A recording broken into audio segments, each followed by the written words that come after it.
my body. They can't tell me nothing, no. Yeah. Like in my face, say less. If it ain't about the money, say less. If it ain't from the click, say less. Chicks say less. Got my walls with me. That was quite the welcome. Yes. Hey. Oh, man. Hey, sis. Ashanti, we are so happy to have you here at Build. Thank you. So happy to be here. Yeah, and really excited about this new song, Say Less. It kicks butt. That's all I have to say. Thank you so much. It's awesome. It's so catchy. It's so now. It's so you. Yes, thank you so much. What did you, just tell me how it all came about. It's funny, both Ty and I, that rhymes. Both of us kind of wanted to work with each other. And my brother, Slow, he kind of is A&R in my project. So he basically put us on a group text and was like, hey guys, meet each other, let's do something. And we started texting, and a few weeks later, we were in the studio in LA recording. Oh, wow, okay, so how did what about the writing process? Were you in the studio writing? Or? Yeah, we were together. We were together, which is really cool because a lot of times artists don't get a chance to really organically have that chemistry and be in the studio physically. So it was really cool we were able to do it together. Yeah, these days they're always like throwing tracks back and forth via email and phone, so that's really cool. It's like old school style. Yeah. And I know that you recorded your debut album. You wrote a lot of the songs in the studio for that, right? For your first album. Yeah, in the actual studio. Yeah, in the actual studio. Yeah. So it's kind of like a throwback to the start. Talk about the meaning of the song and what you wanted to say and portray. I think nowadays we have to make it very clear that if it's BS, say less. You know what I mean? Like, I'm a New Yorker, and it's a very New York term, you know what I mean? And I think it's just about being bold and getting to the point. I don't have time for you to waste it. I think we could all take something away from that, right? Yes. Yes. Have you started working on the other tracks for the full-length album? Yes, I have. I'm so excited. There's so many awesome people I'm working with, new producers, new artists. I'm working with Sway Lee. I'm working with Metro Boomin. I'm working with Tory Lanez, Jeremiah, LT Hutton, J-Rock, so many awesome artists. So I'm super excited. Do you think this sound on this song is going to be an indication of what the full-length record album will sound like? Right now, we have so many really cool records. It's hard to tell shaping. I know I have some really deep records. I know I have some records that people are going to be like, did she really just say that? Nice. Some big ballads, some just deep records, and people are going to just kind of be like, wow, some feelings are going to be a little hurt. Oh, really? Ooh, do tell. Okay, so a lot of you is in this album. Absolutely. Okay, so how much inspiration do you take from just everything around you and the people around you?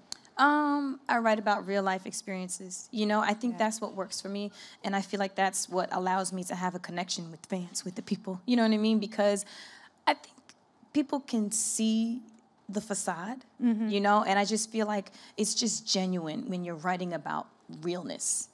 Has writing always come easily to you? It kind of has. Yeah. You know, what I will say is it's easier for me to write like mid-tempo records and ballads as opposed to up-tempos. You know, for me to tell a story visually, it's a little easier with a ballad. We were listening to a lot of your songs, you know, before you came on. Does having a hit song matter to you these days, or is it more about having like a long-standing classic record? That's a tough question. Classic records are hard to come by, you know, and I've just been really fortunate and blessed to have a bunch of classic records, which is why I'm still on tour now, you know, being able to perform records from 15 years ago, which is really awesome. Obviously, hit records are important. Yeah, sure. But I think being able to have longevity, especially in an industry like this, where you're here today, gone tomorrow, forgotten, it's really important to have something that will last. I absolutely agree. And you're in charge of your own record label, which is pretty amazing. Yeah. What's the importance of that? Why does that matter to you today in 2017 to, you know, have control, be the CEO of your own label?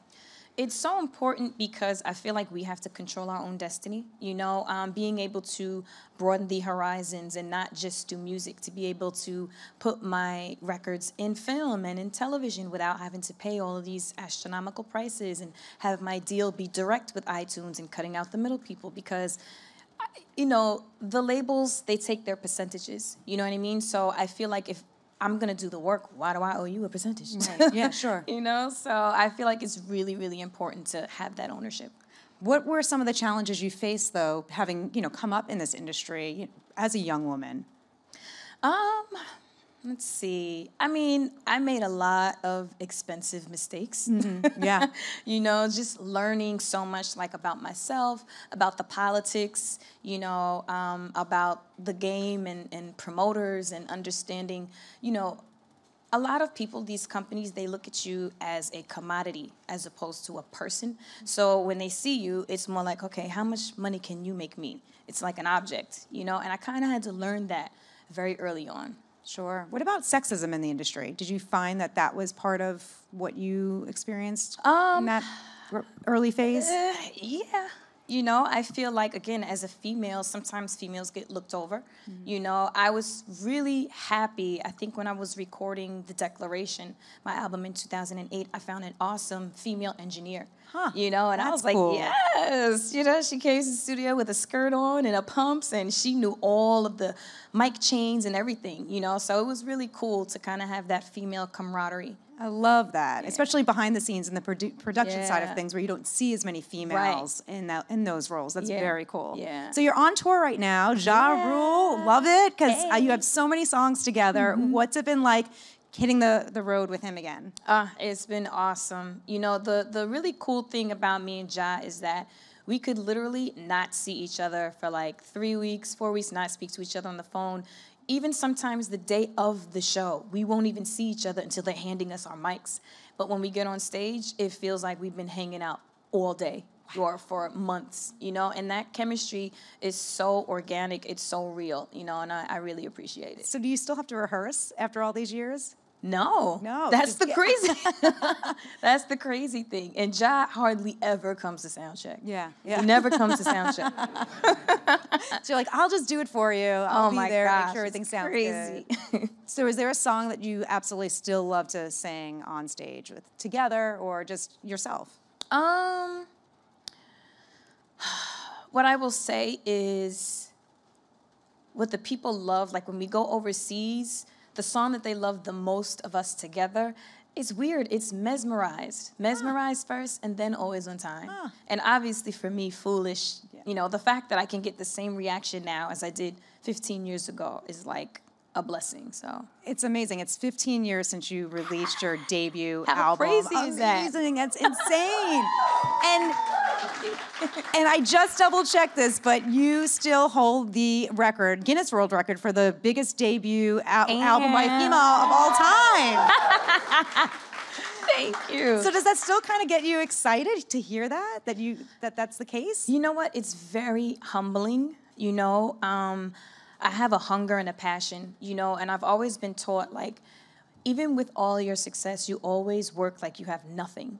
You know what I mean? And I feel like it's just so important to keep that in mind, So when I'm able to be on stage, because sometimes I set up Foolish, and I name the things like the records we broke and being #1 and making history and stuff, and it really gets the crowd turned, and I'm able to say, everybody in here has helped me make the Guinness Book of World Records, and I'm still in there, it gets everybody so hyped, so it's a blessing. It must be an amazing feeling after all of these years. What inspires you to keep going, drives you day to day, or who?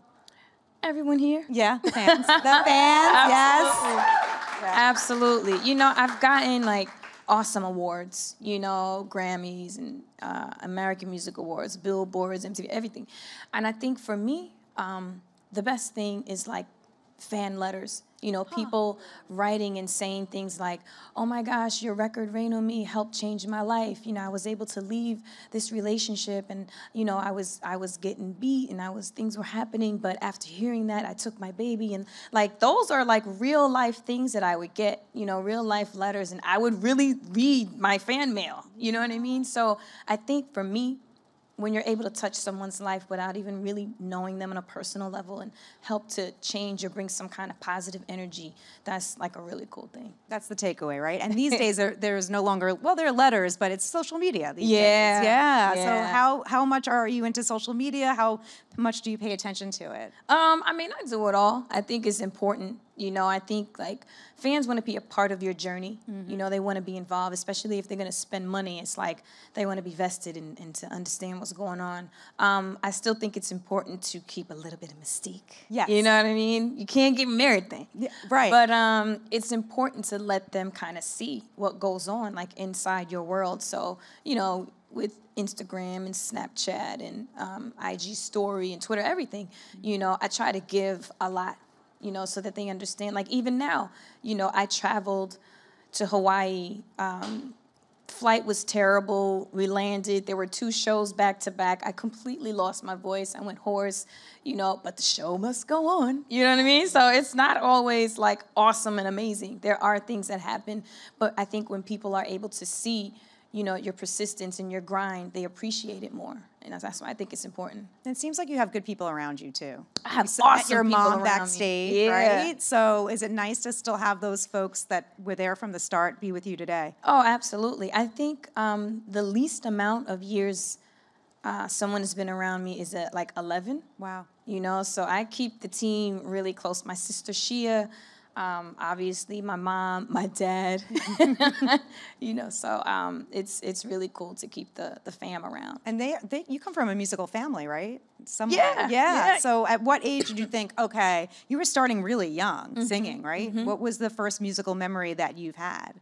You know what's so funny? My mom has a picture of me with a microphone. It was my dad's mic and what's that thing called? The amp. Oh, yeah. You know, like the old school, the real old school. It's a square box. When you plug your mic into it, you can hear it's like a karaoke.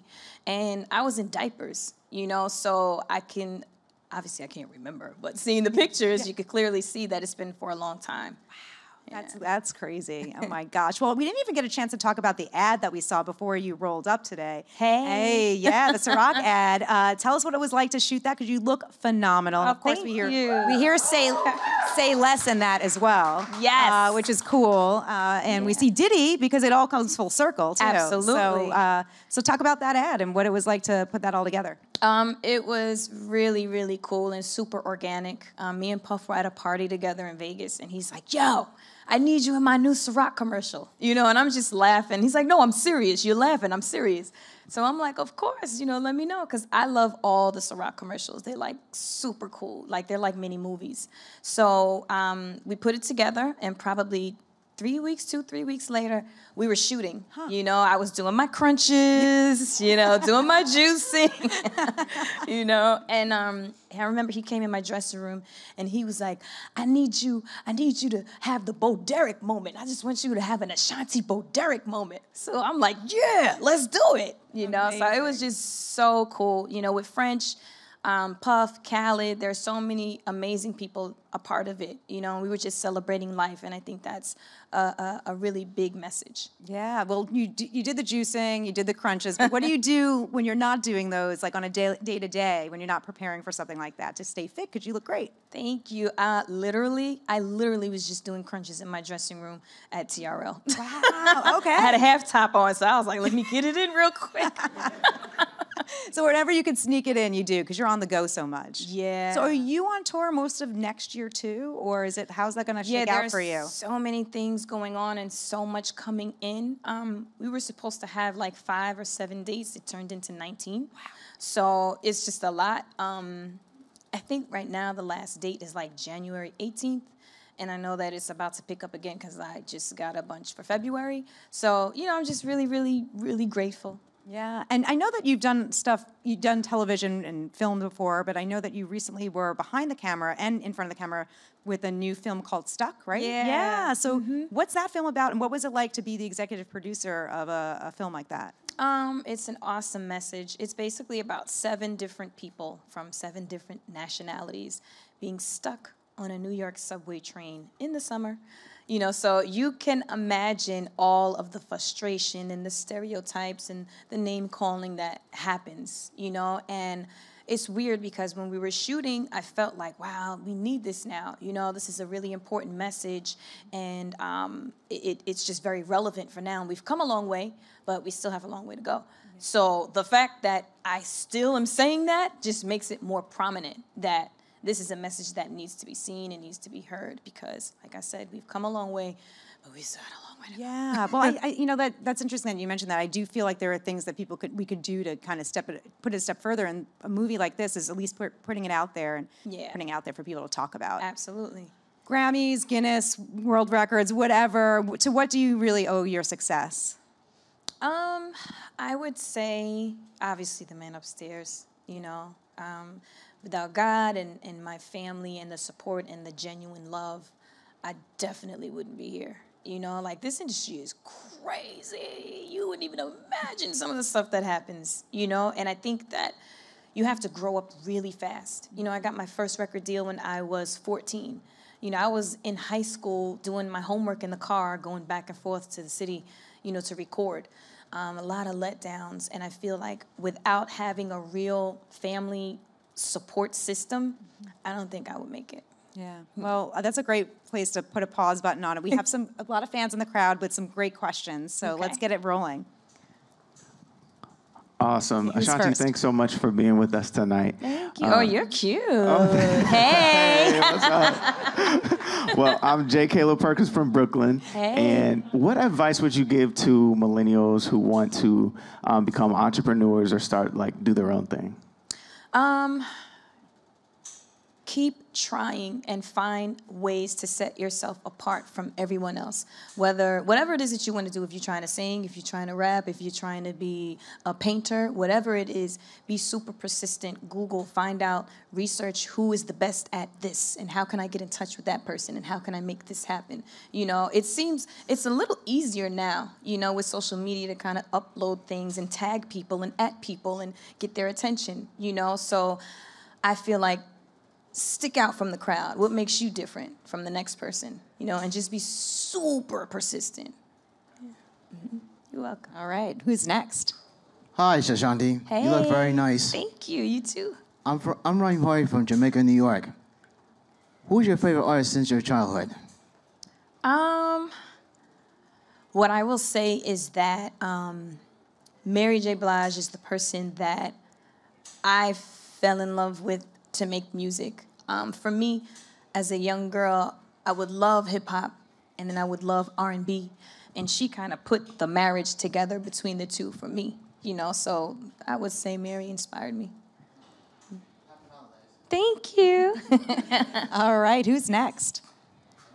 Yes. Right there. How you doing, Ashanti? Hey, how Hello. are you? Yes, I'm fine. First, I want to say thank you. I really appreciate your music catalog, and I respect your artistry. Thank you. And I just would like to know, what was the creative process behind your first album? Because it's personal for me, because my first love, she used to sing your songs all the time, like Happy, and it's very personal. So what was behind that? Because it resonated with me so much. I could honestly say everything that happened with the first album was so organic.